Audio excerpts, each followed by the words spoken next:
Welcome back to the Daily Drum on WHUR and Sirius XM Channel 141. This is the Insight segment. I'm Harold Fisher.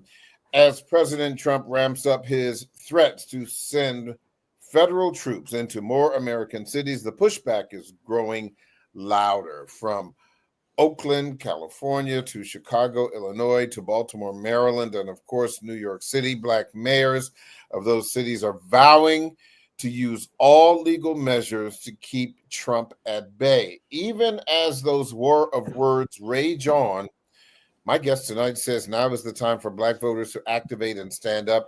His group is relaunching its We Fight Back campaign. It's a conversation about power, protest, and of course, the ballot box. Cliff Albright is the co-founder and executive director of Black Voters Matter. Cliff, thank you so much for joining the conversation. Thanks for having me. Sure thing. Let me first talk about President Trump. Just this morning, he talked about threatening to send federal troops into cities like Oakland and Chicago and Baltimore. Let me play a little bit of what he said from the Oval Office today. A certain way, you really want to be asked to go. You know, I hate to barge in on a city and then be treated horribly by corrupt politicians and bad politicians. And they say, we don't need him. Freedom, freedom. He's a dictator. He's a dictator. A lot of people are saying maybe we like a dictator. I don't like a dictator. I'm not a dictator. I'm a man with great common sense and I'm a smart person. Your reaction to not only the president's comments, but his overall promise to send more National Guard troops to cities? Yeah, you know, it's on one level, it's hard for me to take his comments seriously, you know, because almost every word out of his mouth is a lie, you know, both in terms of saying that he's not a dictator, he is, and also in terms of saying he's a very smart guy, he isn't. But beyond that, you know, I think a couple of things. One, we got to keep in mind, this is not new talk from him. I mean, he's been saying that he's wanted to send federal troops. Even if you go back to, I think the 2016 campaign, certainly during his first term, and certainly during the 2020 and 2024 campaigns, he has repeatedly talked about sending troops to our cities, and often has specifically mentioned Chicago and specifically mentioned DC. He even mentioned Atlanta, where I'm sitting right now, and criticized, John Lewis and others here in the city of Atlanta. So he's been talking about this for some time. It's also been in Project 2025. They talk about this in Project 2025, that they would want to federalize some of these cities. And they go extra to say not only that, but that they want to arrest local officials, whether it be mayors or district attorneys, that they feel are not cooperating with them, right? And so this is not new talk. But obviously it has reached a different level where we're now seeing it. We saw it in LA.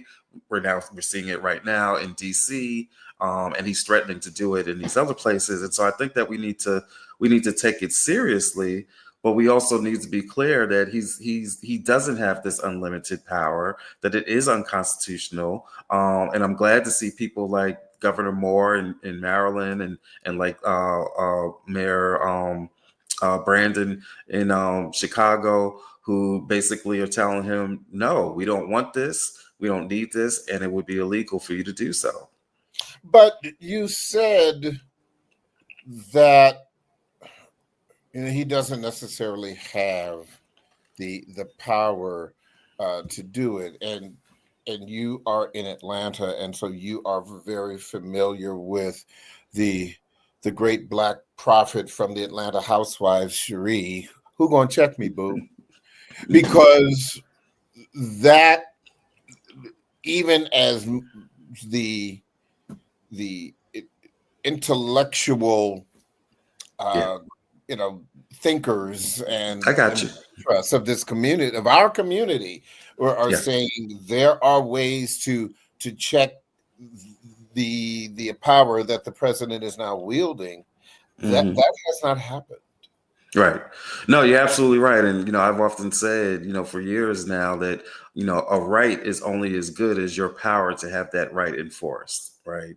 And what we've seen on this issue, as well as on other issues, we've seen his willingness to do things that are illegal, to be put in check by federal courts, and then for them to ignore the courts. We've seen that in terms of them kidnapping people, undocumented folks, or in some cases documented folks, and sending them, kidnapping them, and trafficking them to other countries. We saw that in LA and California, where that had to be litigated, and that's still under litigation. But courts basically said that he had exceeded his powers. And so we've seen this before. I think to your question, like who's going to check him, I think that we got to continue to check him through all of these mechanisms. That means continue to litigate and have the courts tell him that he's gone too far. Continue to organize in our cities, right? And to tell them that they're not wanted, to make it difficult for these troops or these federal agents to be in our cities. We've seen lots of videos in both LA and DC of people actually effectively doing that, telling them, get out of here, we don't want you. And we've seen in some cases where they've had to get back in their cars or they've had to walk away. And so there's that element of checking them. There's even the element of, we've got some partners in this coalition that are doing direct outreach to folks in the armed services, telling them what their rights are, right? Because if you're in the National Guard, you do not have to obey an unconstitutional order, that you do have rights to be a conscientious objector. So there are groups out there right now that are doing that kind of education and awareness, so that some of the folks that are being deployed, not all of them want to be there. Some of them know that what's happening is not right. And so part of it is empowering our folks who are protesting on the streets, but also empowering those folks that are in the National Guard to let them know what their options are. We need all of these tools in our toolkit to be able to fight against his overreach. Even outside of the tools that you just spoke about, optics certainly matter. And I also want to play a little bit of what Reverend Al Sharpton said yesterday when he was speaking at Rankin Chapel at Howard University. White males don't have no crime. This is not about crime. This is about profiling us. And if we're afraid to stand up, then we are not deserving of those that stood up and gave their lives so we could live a better life than they did. The reason I played that specific soundbite was because he was talking about Black people standing up. Now, he wasn't specific, but a lot of Black people are saying that there are white protesters in DC protesting against these, and they're saying, look, we're tired. We're sick and tired of being sick and tired of protesting. Let them go ahead and do the protesting, because we've done all that we can do. What are your thoughts about that? Yeah, so let me say two things. First, even before I get to that part, the other part of what Reverend Sharpton was saying, and I'm glad that you played that, and we've not talked about it in this interview so far, but he was talking about this issue of crime, and so I'm really glad that we haven't talked about it in this interview so far, because I think what Reverend Sharpton said and what many of us are saying is exactly on point. This isn't a crime discussion. This isn't a violence discussion, right? That's the language that he uses to try to justify all of this. But as has been pointed out in a lot of other places, crime is on a decrease in the exact cities that he's talking about. In some cases, at 30-year lows, right, and even in some longer than that. And so that's the first thing that, as we're having this discussion, everybody needs to keep in mind. This is not a conversation about crime or public safety. This is simply a conversation around a power grab and his attempt to be a dictator, right? His attempt to extend his authoritarian rule. But, your question, though, is about the protest. And I think you're absolutely right. I think that there has been a feeling within our community that, look, we did our job right back in November, right? And now we need to see some of you other folks, some of you other allies to step up, right? And so over the past 6-7 months, you haven't seen Black folks out in a lot of these protests. We've been a partner, Black Voters Matter, on some of these things like the No Kings Day, right, and then the May Day and all that stuff.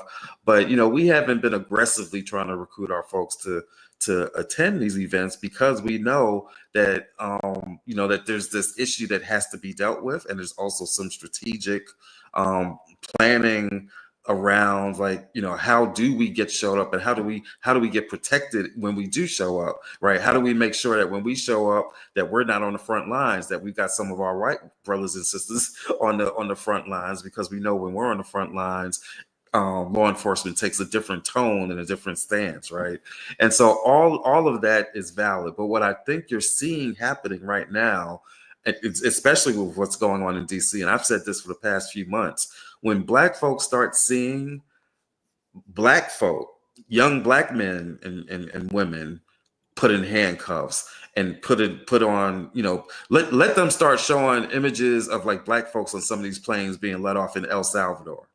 And at that point, that's when it's gonna become real at a different level. We're starting to see that. You're starting to see more discussions around, Black folks, being more willing to show up at some of these protests. You're seeing that in DC, and I think the same thing will start to apply if he actually does try to go to Chicago or Baltimore or Oakland or any of the other places that he's threatened. We know fascism, right? The rest of the country is just learning about fascism. We've known fascism since we were kidnapped and brought to these shores, right? We've known fascism, all throughout, after Reconstruction, throughout the Jim Crow era, right? So we're used to American fascism, but what we're recognizing is that we have to respond a little bit differently than what we've done in the past, because this is a different time, and we're looking at somebody who obviously is willing to use military force against our communities. That's not something that we've necessarily seen in the past. Yeah. One of the other things, and this is an issue for debate, literally today, the president was saying that the city has now gone some 13 days without a murder, meaning the District of Columbia, the 100th murder was at Logan Circle in DC on the day that the takeover happened, which was August 11th.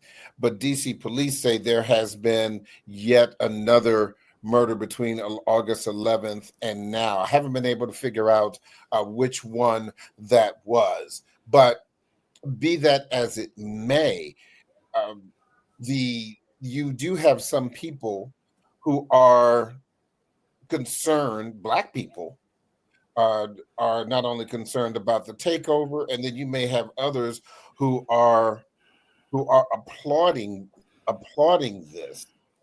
How you can't tell people how to really look at it. Some people think it's a crime that the National Guard is there, and that as of today, some of them are armed.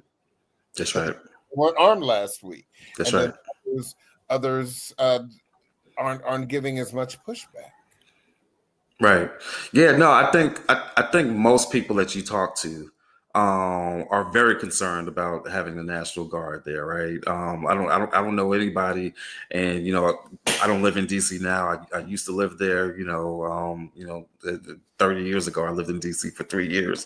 But we're in touch with organizers. We've got partner organizations that we work with. Groups like Harry's Wildest Dreams and DC Vote and now Free DC. But I don't know of anybody who's like, yeah, I want the National Guard here, right? I know of people, I think we all know of people that are concerned about crime, right? Or concerned about public safety. And that doesn't just go for DC, that goes for all of our city. There are people that are glad to see that, that the statistics are going in the right direction, right? But that it's still more than what we want to see, right? But at the end of the day, I think people are starting to recognize that the strategies that are being followed in places like Baltimore, places like Chicago, even places like DC to a certain extent, the violence interruption, the strategies of of investing in our communities, right? The strategies of focusing on mental health service instead of the first responder being, a police officer, that all of these strategies, the importance of like economic, safety nets and all of that, that people are starting to recognize that that's what decreases crime. That's what increases public safety. We all want to be safe, but nobody wants to see the National Guard working our streets, or ICE in our streets. Who among us thinks that having them in our streets is actually going to make us safe? Was there a week that went without a murder? Possibly, but guess what? There have been other weeks over the past 2, 3, 4, 5, 10 years when DC hasn't had a murder. And so we know. Yeah, back in February, as a matter of fact. So right. You don't have to go back that far. You can go back just a few months. Hold your point, because I do want to get into some of these other issues about the power of the vote as it stands today. So please stay with us. You can hear this and every edition of the Daily Drum Insight segment via podcast on WHUR.com. The Original Quiet Storm with Raheem Devon is next on WHUR. This conversation continues on Sirius XM channel 141 in just a few seconds. Welcome back to the Daily Drum on Sirius XM channel 141. I'm Harold Fisher. We continue our conversation with Cliff Albright, co-founder and executive director of Black Voters Matter. Cliff, I do want to talk specifically about the politics of the Black vote and who it should be empowering. For example, when we talk about standing up to the federal government in this very moment, what role do you believe Black mayors have? I mean, they've been put into office by the voters. Yeah, I mean, look, Black mayors have an incredibly important role, as you said. They put in by their voters, right? They.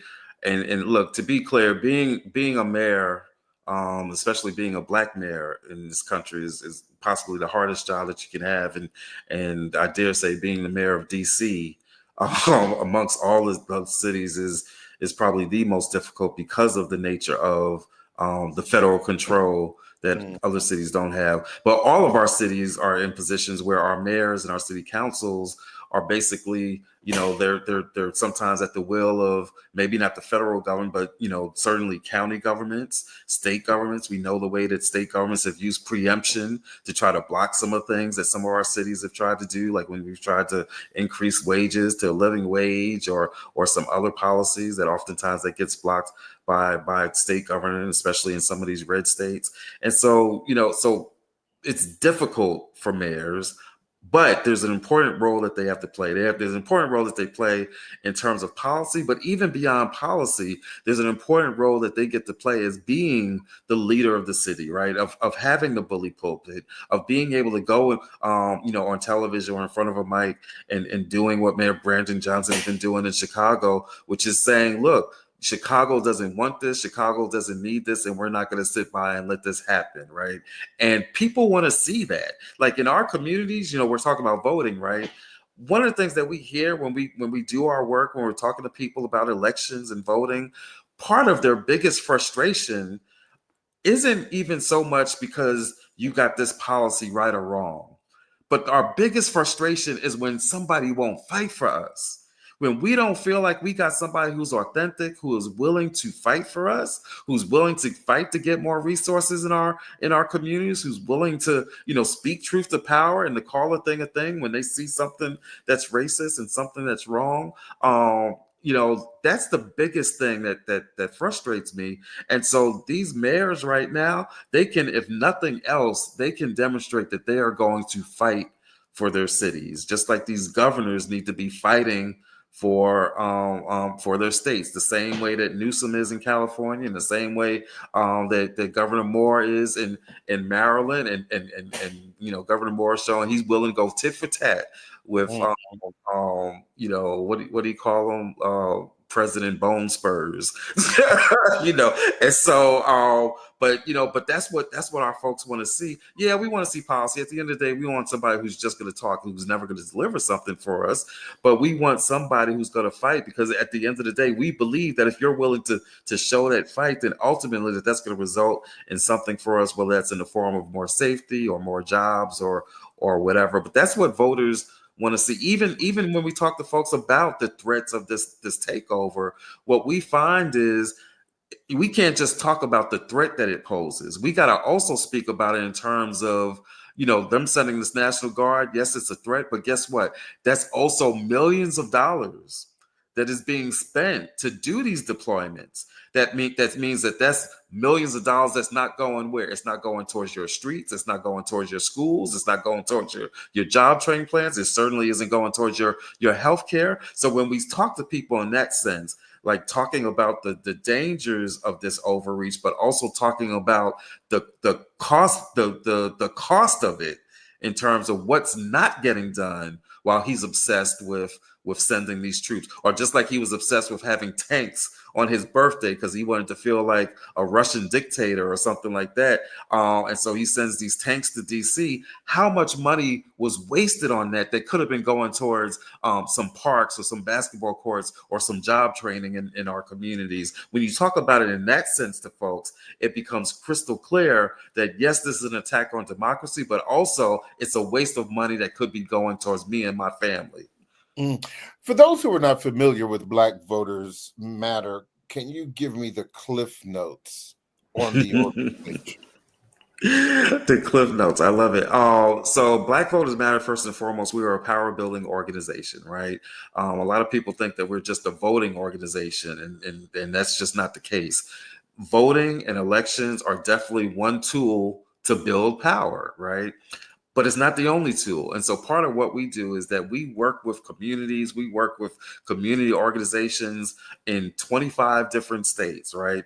Some states where we have staff and we have a big footprint and we do a lot of work and we do a lot of bus tours with the Blackest Bus in America, and we provide grant funding to a lot of organizations, in some cases like Georgia, 70 counties, or in some states, 30 different counties, right? And then sometimes there's some states where we have a lighter touch. It might just be one or two partner organizations in just one city. But either way, what we do is that we invest in that local infrastructure.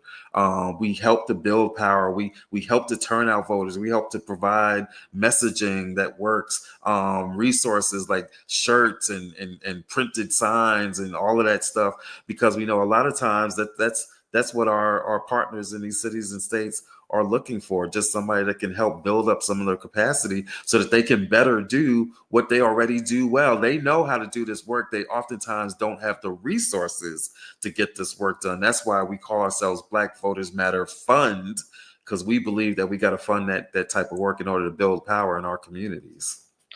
In the wake of the 2024 election and the gains that Donald Trump made, however slight, with Black male voters, those who decided not to vote for Kamala Harris, and those who did not vote at all, how would you characterize the Black vote today? Yeah, I mean, I think, the name of the organization says it, Black Voters Matter, right? And we have the power to make a difference in all these elections. At the end of the day, we were more concerned before the election, and I think that the results bear this out. We were more concerned, not so much with this shift. Like you said, it was a minor shift towards Trump. Certainly nothing that along the lines of what the media would have had you believe, that just all these Black men were swarming towards Donald Trump, and that didn't come out to be the case. But our bigger concern was that there would be a drop off, right? That because of the amount of disinformation that was being thrown at us, and especially thrown towards Black men, that folks would be turned off. And, we saw a little bit of that. But at the end of the day, what we saw as an organization is we targeted 3.2 million people who did not turn out to vote in 2020 who were registered but did not come out to vote. And we targeted with different messages, including some video ads that we did on social media and on connected TV streaming services. And what we found was that 50% of those that we targeted who had not voted in 2020 actually came out to vote in 24. That's an impressive number when you consider that these folks had made a conscious decision to not vote 4 years ago, but then they decided to come out and vote in 24, which goes against the grain of the narrative that you just mentioned, right? That you had these massive numbers of Black folks that just decided not to come out. We had folks that were going in the other direction.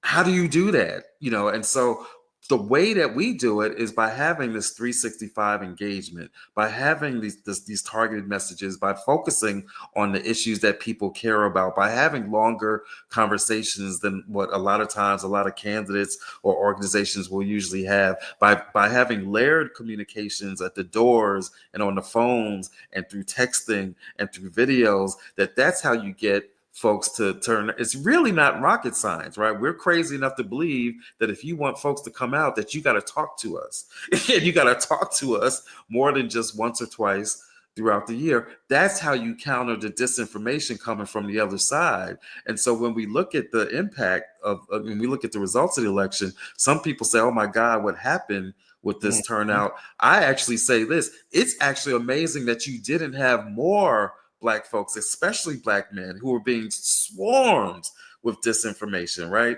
We were getting commercials and posts that a lot of other people weren't even getting. And some people still don't even know about it because they were being so targeted with the disinformation. It's actually amazing that we didn't have even bigger shifts towards Trump than what it is that we actually saw. And so that's the message that we're coming away with, which is, look, we know how to do this when we talk to our folks, and we talk to our folks consistently, and we get them accurate information. The challenge is that we've got to have the resources in order to get that done. And the last thing I'll just say real quick is, too much of this conversation about the turnout has been about motivation and enthusiasm.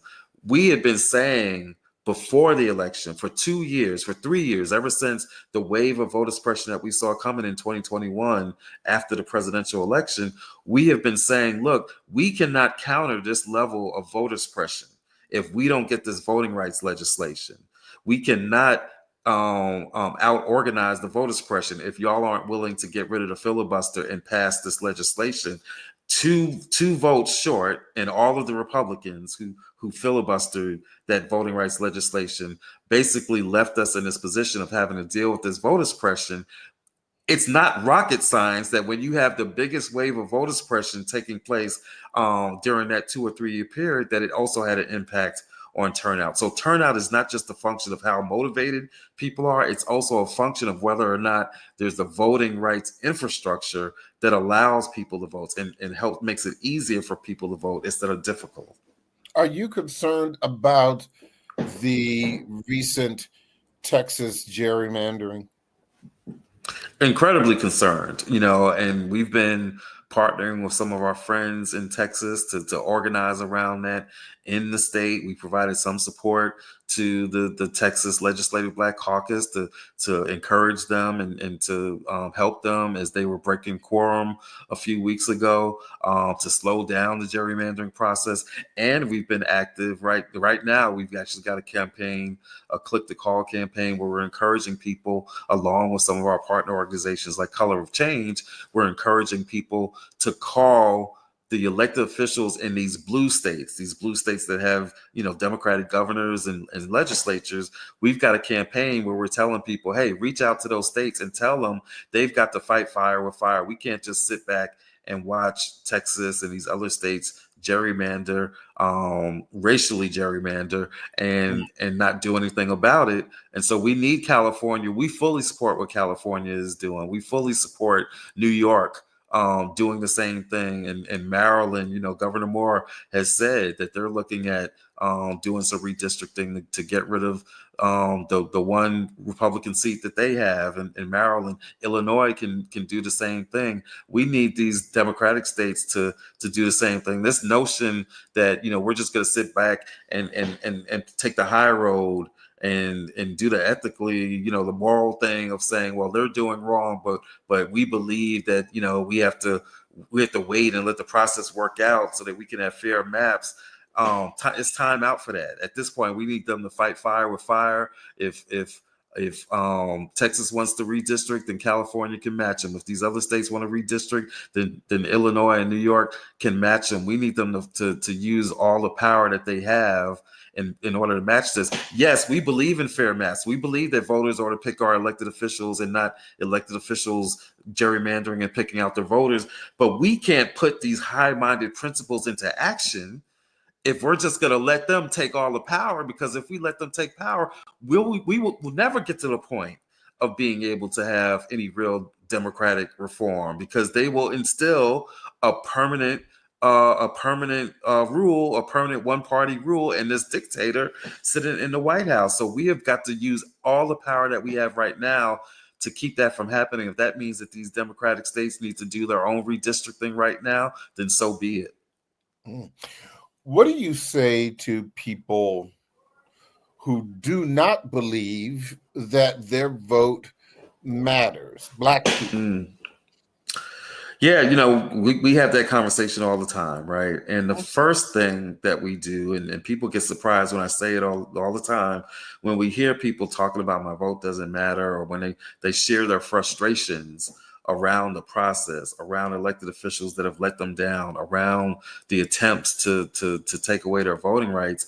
The first thing that we do, that I do personally, and that we train our organization, our partners to do, is, you know what? I agree with you.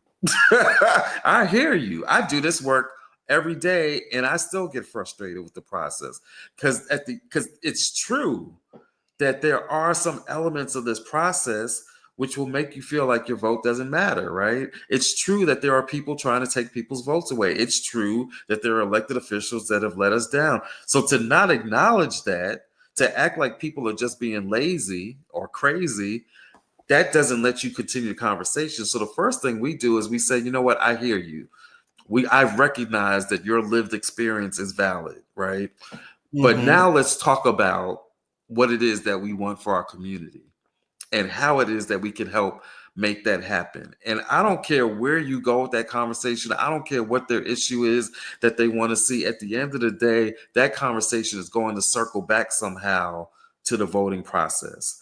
And once we get there, then we can talk about the ways that our votes have mattered, the ways that we have been able to influence policy and put some things in place, the ways that we have been able to get some bills passed, like the infrastructure bill, or the ways that we had the biggest decrease in child poverty when that child tax credit was extended, the way that we were able to reach the lowest Black unemployment in ever, or at least in decades, under the Biden administration. That there are examples where policy has mattered, right?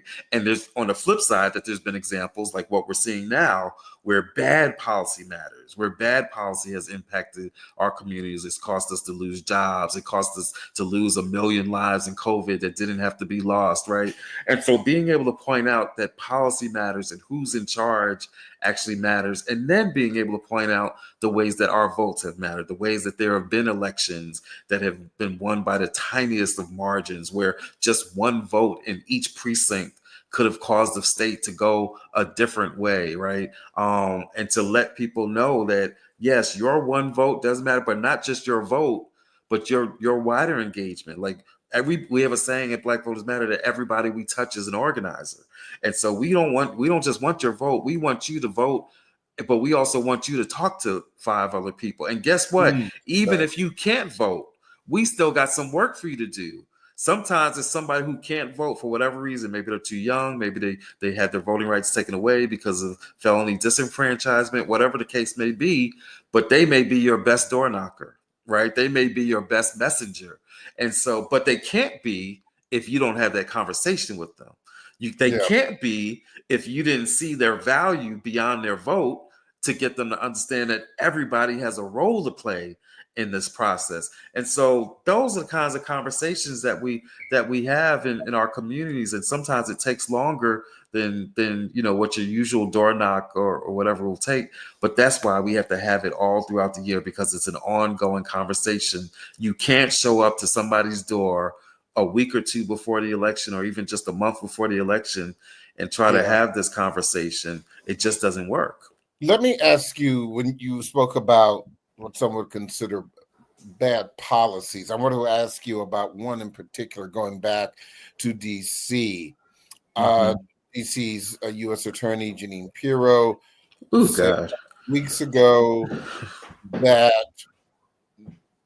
she will not prosecute people who are openly carrying shotguns and rifles in the District of Columbia.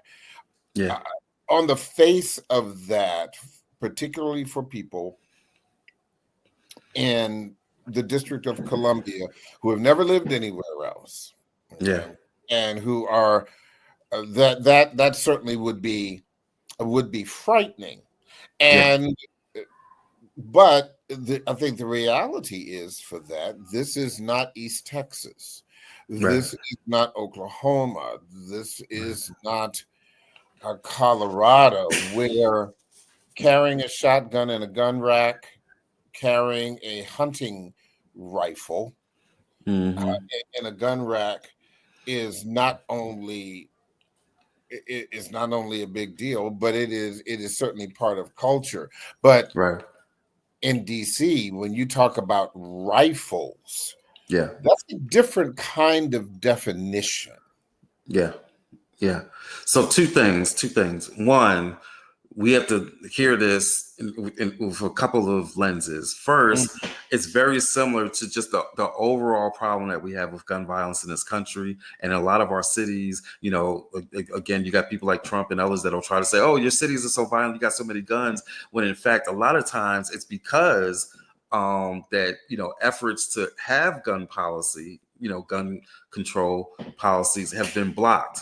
And it's not only has been blocked, but it's been done in such a way where, like Mayor Johnson was talking about this the other day, whereas the guns in Chicago often coming from red states that have these very open policies, and that's the way that the weapons are being brought into some of these cities, right? And so this example that you're saying of Pirro creating this policy that then opens up the door for these weapons to come into DC, that's a pattern that we're seeing in other cities and states all around the country. So that's the first thing. But the second thing is more important, right? And I think that you were getting into in your the way that you asked the question.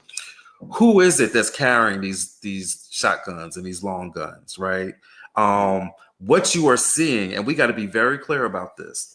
What you are seeing is an open invitation for people like Rittenhouse, who did the murder in Wisconsin, right, a couple of years ago.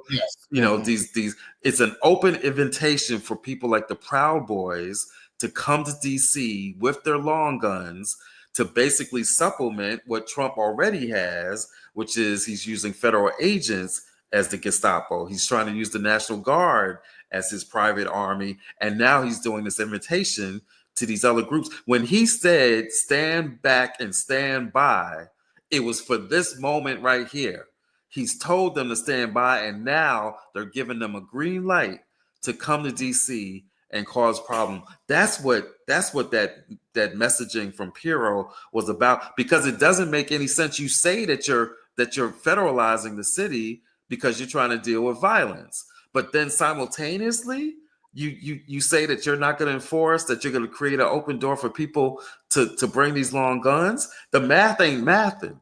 But when you understand what the purpose of that statement was and who she was speaking to, she wasn't speaking to you and me, Hal, right? She wasn't speaking to the new Black Panthers when she said that, right? She's talking to the Proud Boys and to these other militia groups that they are inviting to come into DC to cause trouble. That's what that was all about. And we got to be very, very clear about that. But again, we have got to have these conversations in our communities around what does this mean and how do we protect ourselves and how do we make sure that people know what their rights are and they know what to do in certain situations. We've got to, inform and defend our communities because they have demonstrated, they're telling us who they are and what they want to do to our communities. I only have a few more minutes, but I have a couple of what I would call some rapid fire questions for you, if you could kind of knock these out for me. In one word, how would you describe President Trump's National Guard troops threat? In one word, dangerous. Now, this isn't necessarily a one word, but this is a short answer. What do you believe is the biggest myth about Black voter power? I think the biggest myth is that we don't have it. And I think the reality is that we do have it, and we've demonstrated that we've had it, and that's in recent elections that we've influenced. Even in 2024, people, talk about, what happened with the presidential, but keep in mind that there were a lot of other races in all of those states that actually went the other way, where Democratic candidates won, and Black voters had a lot to do with all of that. Just between you and me, separate discussion. I still don't believe that the orange dictator actually won the election. That's a whole nother show that we that we would have to do. But Black voters have. Let me ask you this. Who inspires you the most when it comes to Black political leadership right now? Oh, wow. That is a hard question because we have so many dope organizers. First I'd have to say, my sister, my comrade and co-founder, Latasha Brown, who's the other co-founder of Black Voters Matter, she certainly inspires me. But in terms of, there's so many folks. Anybody who's elected right now. Elected official. Obviously Jasmine has been doing her thing, speaking truth to power. I think Brandon Scott in Baltimore and the turnaround that they've had there. I'm thinking about elected officials at different levels. I've already mentioned, Governor Moore. All of those are some. I'm sure I'm leaving out some members of the CBC that have been, really, really good. But we've got some good examples of elected officials that are really standing up for justice. Final question, if you can knock this one out in about 30 seconds or so. Finish this sentence. Black voters matter because Black voters matter because we matter as people. We shape history. We deserve to matter. We deserve all of the rights and benefits and, the pursuit of happiness and all the good things that, we all want for our lives. We matter because we deserve and we're worthy of having nothing but the best.